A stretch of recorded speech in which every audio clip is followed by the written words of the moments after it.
पिछले हफ्ते आपने देखा जहां पना शहजादा सलीम से इस मुल्क के शहंशाह की हैसियत से नहीं बल्कि एक वालिद की हैसियत से बात करते हुए ये जानने की ख्वाहिश जताते हैं कि इन दिनों सलीम का हुकूमत के मामलात में दिलचस्पी ना लेने की वजह क्या है।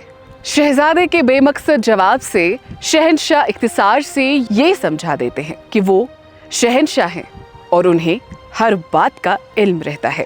वो बंद अल्फाजों में उन्हें ये भी समझा देते हैं कि शहजादे की और भी कई तरह की मसरूफियत हैं जिनके बारे में वो अच्छी तरह जानते हैं। इससे सुन शहजादे थोड़े सहम से जाते हैं। जहां पना और सफाई की उम्मीद ना जताते हुए सलीम से कहते हैं कि जगत की गोद भरने तक वो उनके करीब रहें और उनका ख्याल रखें। सलीम इस बात की तसल्ली देते हुए उन्हें ऐसा ही करने का यकीन दिलाते हैं।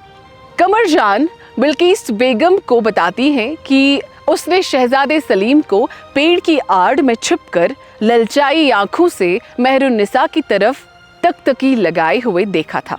इस बात का जिक्र जब उसने अस्कदारा बेगम से किया तो वो उल्टा उस पर बरस पड़ी। बात की नज़ाकत और गहराई को समझते हुए बिल्किस बेगम कमरजान को समझाती हैं कि वो अस्कदारा से इस मामले में बात करेंगे और उसे इस बात के लिए कमरजान से माफ़ी मांगने को भी कहेंगी। शहजादा सलीम आने वाले शिकार की मुहिम के बारे में अपनी तजवीज़ें पेश करते हैं। जहां पना बेहद खुश होते हैं कि शहजादे ने कमरगाह के असली मसले को जहन में रखकर इस मंसूबे को तैयार किया है। बात तो होती है कि इस बार जहां पना और शहजादे दोनों साथ में शिकार पर जाएंगे और ये भी कि दोनों में से कौन ज्यादा शेरों का शिकार करता है।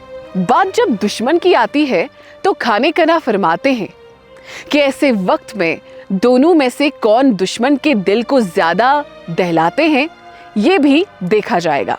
लेकिन खाने खना का मानना होता है कि खून खराबा तब तक नहीं होना चाहिए जब तक अमन के दरवाजे पूरी तरह बंद नहीं हो जाते।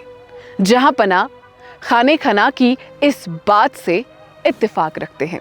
चले दोस्तों अब आगे देखते हैं क्या होता है।